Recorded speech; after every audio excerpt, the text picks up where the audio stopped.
皆様、おはようございます。ゆっくり歌劇団のスペイン編も、3回目になりました。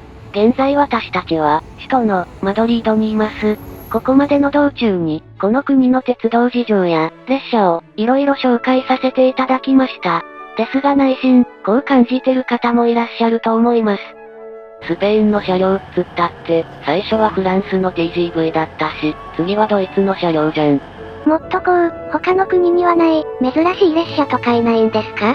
ということで、お待たせいたしました。今日は、私ゆっくりさんと、愛さんが、スペイン独自の車両に乗ってみます。今日二人だけ？姉さんと銀ちゃんは？美術館巡りが忙しいらしく、宿に置いてきました。それでは改めて、今回は、スペイン国鉄の、準高速列車、アルビアに乗車します。前回乗った最速列車、アベは、首都のマドリードと、南や東の大都市を結ぶ列車でした。それに対してアルビアは、北部へのネットワークを、主に担当します。中には、アベと同じ、南の都市に走る運用もありますが、こちらは途中、中小の町にも停車していくのが特徴です。車両は、2012年に誕生した新形式、セリエ730。前後に優先形の電気機関車が配置され、間に、モーターのない、11両の車両を挟む、動力集中方式の列車だ。決してスマートとは言えない、アヒルのような先頭形状は、空気力学を考慮したもの。新幹線、700系や E4 系と同じく、ノーズの長さを抑えつつ、空気の影響を最小限に抑える目的で、このような形状になった。洋の東西を問わず、空気抵抗の削減を突き詰めていったら、似たようなアヒル顔になったのは面白いですね。やっぱりこれも、トンネル突入時に発生する、微気圧波を考慮したんですか？それもあるけど、スペインの場合、日本の新幹線とは、別の理由があるんだ。この国の線路は、ひとたび街を出れば、広大な大地の中を通っている。周囲には、建物や高い木々などが少なく、列車には常に、強い横風が吹きつける。そこで効果を発揮するのが、このアヒル顔だ。この形状で、横や、斜め方向から吹いてくる風を受け流し、車体が不安定になるのを、最小限に抑えているのだ。これだけでも面白いのに、この機関車にはさらに、いろんな機能が備わっている。いろいろご紹介したいんだけど、時間がないから後にしよう。客室の全体的な印象は、高級感があったアベと対照に、カジュアルな雰囲気。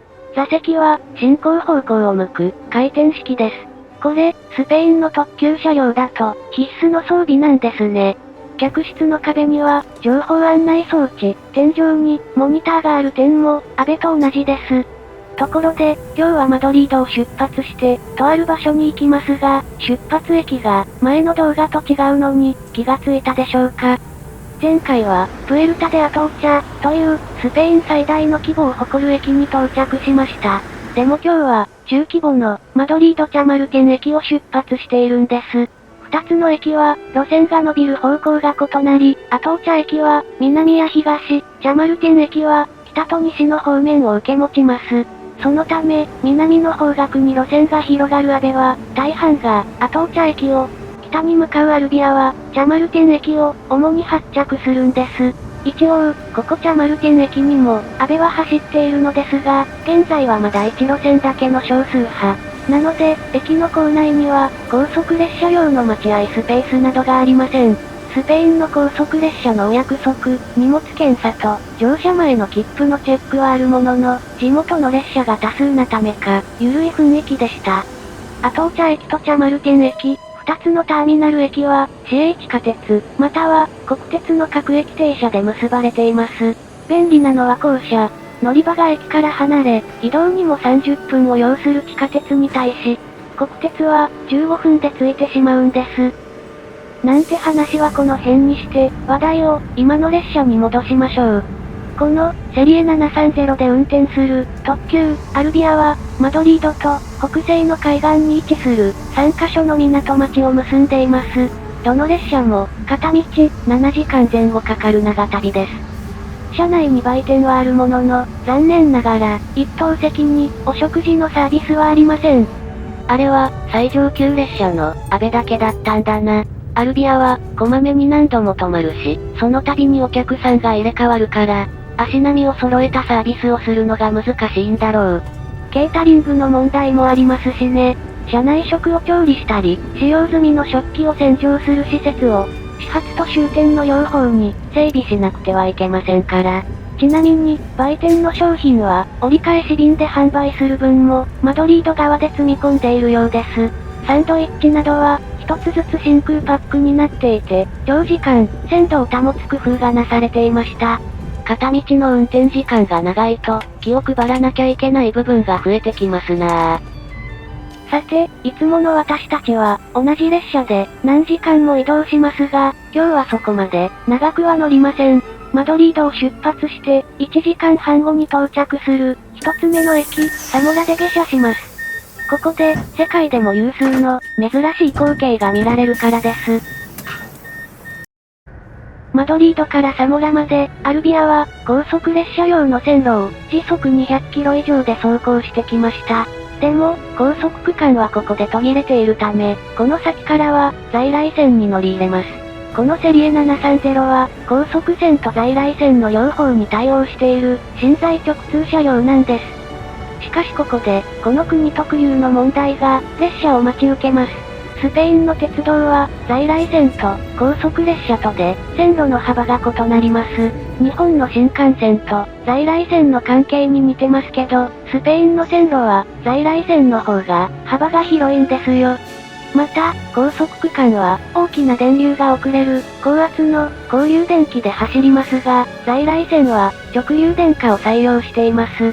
したがって、スペインの、心在直通列車は、交流と直流、二つの電源に対応し、車輪の幅を変えられる構造を持つ、特殊な車両で運転されるのです。加えてこの路線には、さらなる問題がある。ここサモラ駅は、これより先に、架線がない、非電化区間が存在するのだ。そこで活躍するのが、セリエ730だけについている、2両目の、ちょっと武骨な車両だ。この車両の正体は、巨大な発電機を搭載している、電源車。架線がない区間を走るとき、先頭の機関車や、客室に、電気を送るのである。電気機関車は、電化されてる区間は、図上のパンタグラフから、架線がない場所では、2両目の電源車から、電気をもらって走るわけですね。そう。つまりこのセリエ730は、高速用線路と、在来線、2つのレール幅に対応し、交流と直流、それから非電化区間も走れ、ついでに振り子機能まである。まさに、レールさえあれば、どこまでも走っていける、万能列車なのだ。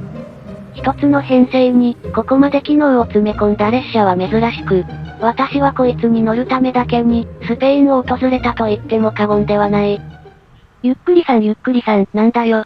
ディーゼル発電機搭載の電車なら、すでに散々、イギリスで乗ってますよね。はっちゃんとか、うるせえ私は長年これに乗ってみたかったんだよ。あ、こうしちゃいられねえ。愛さん、駅を出るぞ。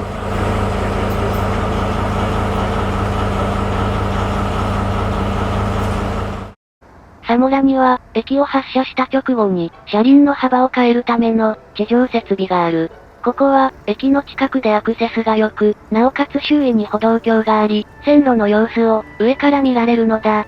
期間変更装置自体は、ここに限らず、各地にあるのだが、他の場所は、畑のど真ん中だったり、車庫の奥にあったりして、一般人が見物できる場所は、少ないのである。なおかつここは、駅の近くなので、この設備を通過する時刻が、予想しやすく、周囲には、カフェやショッピングセンターもあり、時間も潰しやすい。あんまり列車の本数が多くないから、こういった施設があるのはありがたいですね。お、愛さん、来るぞ。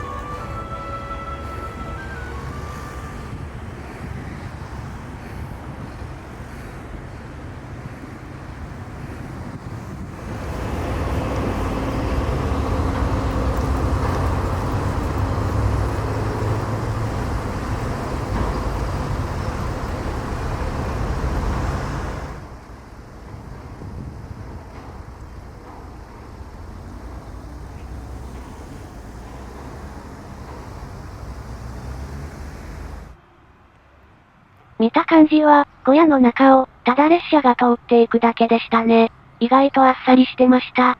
だろ？こういう地味な見た目になったってのが逆にすごいんだよ。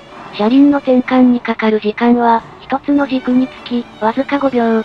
全長200メートルの編成なら1分で違うレール幅への対応が完了する。しかも必要な動作は時速20キロ以下で施設を通るだけ。動力がない中間の客車はもちろんのこと、今ではモーターのある前後の機関車の車輪も一緒に転換してしまう。でも一昔前まで、この設備に対応していたのは、軽量で、足回りの構造が簡単な、客車のみだった。駆動装置が組み込まれている車両は、機関変更装置を通れず、二つのレール幅の線路に、それぞれ専用の機関車が必要だったのだ。それって、かなり面倒そうですね。そうなんだよー。あ、手順言っていい？どうぞ。まず、機関変更装置の手前で、それまで列車を引っ張ってきた機関車を外し、後ろに別の機関車を連結する。次に、客車だけを機関変更装置に押し込んでいく。そして、編成の前方が設備を抜けたところで、あらかじめ待機していた次の区間担当の機関車と再度連結。最後に、前から引き抜く形で、残りの客車を通過させ、ようやく、車輪の転換が完了する。何度も停止して、連結を外したり、繋いだりする作業を4回もしなければならず、30分近い時間が必要だった。これって高速列車だと致命的ですよね。日本列車を用意して、乗り換えた方が、よっぽど早そうだし。その通りだ。こうした作業は、2010年まで、スペインと、フランス、スイスとの間を走っていた、国際長距離列車などで行われていた。1日に、上下1本ずつしか走らない、のんびりした列車だったが、効率の悪さから、次第に運転区間が縮小され、最終的に、全線が、TGV と、アベに置き換えられている。また、スペイン国内でも、1990年代中頃から、高速線と在来線を直通する、客車形態の列車があった。だが当時はまだ、機関車のつなぎ替えが必要だったため、せっかく高速線で短縮した時間を、ロスしてしまっていた。なんとか、動力付きの車両でも、車輪の幅を変えられないだろうか。という要望から、車両メーカーは、機関変更構造を持つ、特殊な電気機関車を開発。これにより、2000年代後半になって、ようやく、先頭から最後尾まで、同じ編成を組んだまま、異なるレール幅に乗り入れができるようになったのだった。いい時代になりましたね。ところで話は変わりますが、セリエ730って、2012年に登場したんですよね。それにしては、なんだか内装が古めかしくなかったですか？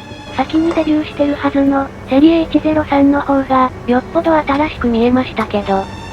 愛さん、シラフだといいところに気がつくな。実はセリエ730は、2012年に新造された車両ではない。これはもともと、2007年に運転を開始した、セリエ130という、電化区間専用の列車を改造したもの。このうち、機関車の後ろに繋いでいた客車を外し、電源車に繋ぎ替えたのが、セリエ730なのだ。なるほど、だからさっき、新型車両って言わずに、新形式って言ったんですね。ハイブリッド列車に改造したのが、2012年だっただけで、機関車とか、中間の客車自体は、もっと古かったんだ。そういうこと。余談だが、電源車は重量があるので、足回りが機関車と同じものだが、台車にモーターはない。動力は今まで通り、先頭車両のみで受け持っている。それって結構負担になりません？どれぐらい増えてるの？機械のみで40トン増えてるらしい。もう一点、あの車両で面白いのが、電源車に関連した工事以外、中身がほぼ手つかずだったこと。セリエ730は、機関車と電源車を除けば、9両編成なのだが、号車番号は、2号車から始まり、10号車で終わっている。これは、11両の客車を挟む、セリエ130から、1号車と、11号車を抜いて編成を組んだためだ。そういえば、デッキにあった、車内の案内も、元の形式、セリエ130のままでした。電源車を追加しただけですから、あんまり改造費はかかってなさそう。機能が多いだけじゃなく、お財布にも優しい、優等生車両ですね。改造だけならな。愛さんも、薄々気がついてるだろ？あえて言わなかったのに。ししかし、世の中に、完璧な車両がないように、多くの機能を詰め込んだ万能車両にも、欠点がある。重くて、座席が少なくて、そして、コストが高いのだ。セリエ730は、中間の客車が軽いものの、先頭の機関車は、なんと72トン。一つの車軸にかかる重量は、18トンにもなる。これは、E5 系の電動車より、6割も重く、新幹線で最も重くて大きい、E4 系をもしのぐ数字だ。でも、動力がない、客車と電源車、11両を、たった2両で受け持つために、ある程度の重量は必要なんじゃないですか。それもあるけど、この車両の場合、可変機関装置を組み込んだ、足回りが重いんだ。そのため、速度を上げていくと、レールにかかる負荷が増え、車輪は路面の追従性が悪くなってしまう。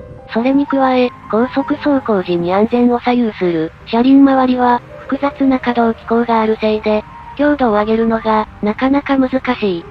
こうした事情から、セリエ730の最高速度は、250キロまでにとどまっている。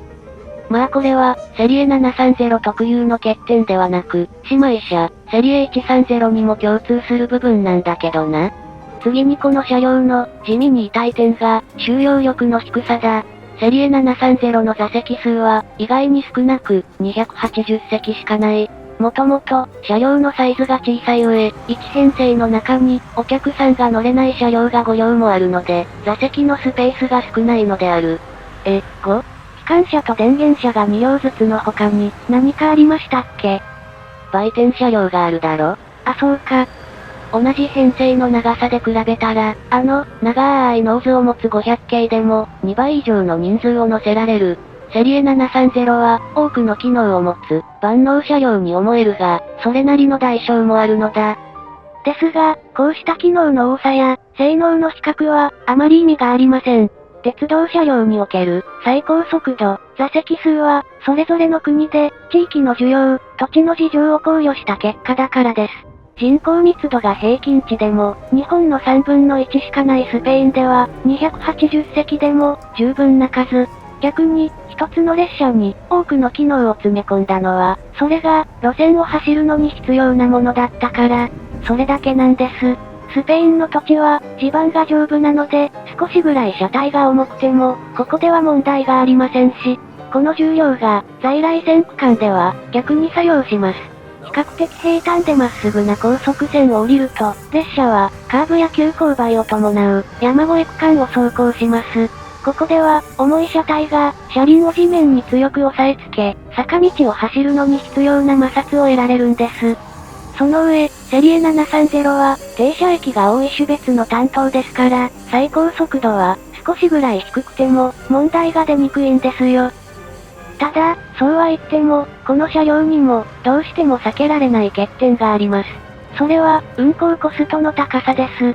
スペインは、フリーゲージトレインの歴史が長いといえど、運行、維持には、相応のコストや手間がかかっています。例えばそこにある、地上の転換施設を、もう一度見てみましょう。ここは、完全に自動化されている設備ではなく、専門の作業員を必要とします。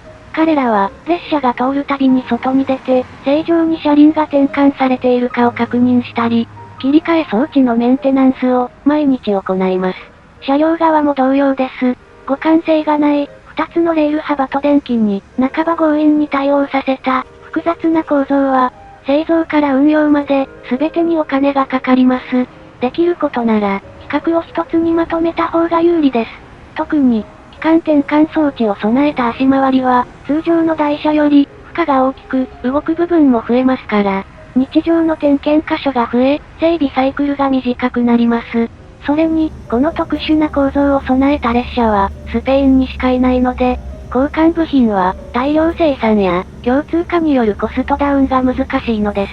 このように、足回りだけでも大変なのに、セリエ730はさらに、ディーゼルエンジンと発電機を備えています。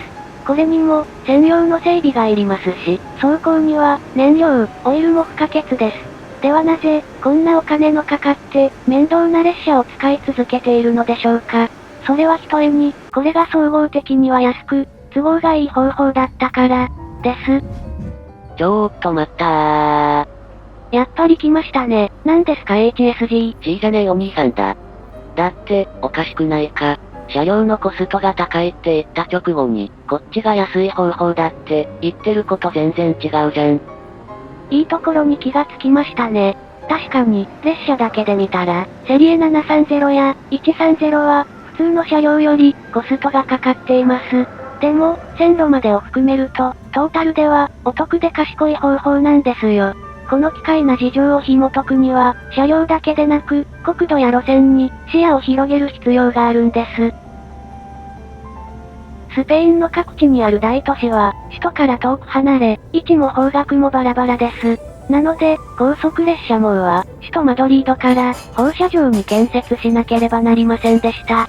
新幹線のように、路線を継ぎ足したり、途中から枝分かれさせることができなかったんです。高速列車用の線路は、首都から方面別に、新規で作る必要がありました。東京と名古屋、東京と大阪、東京と福岡に、それぞれ別の線路を敷かなければいけなかった、と言えばわかりやすいかな？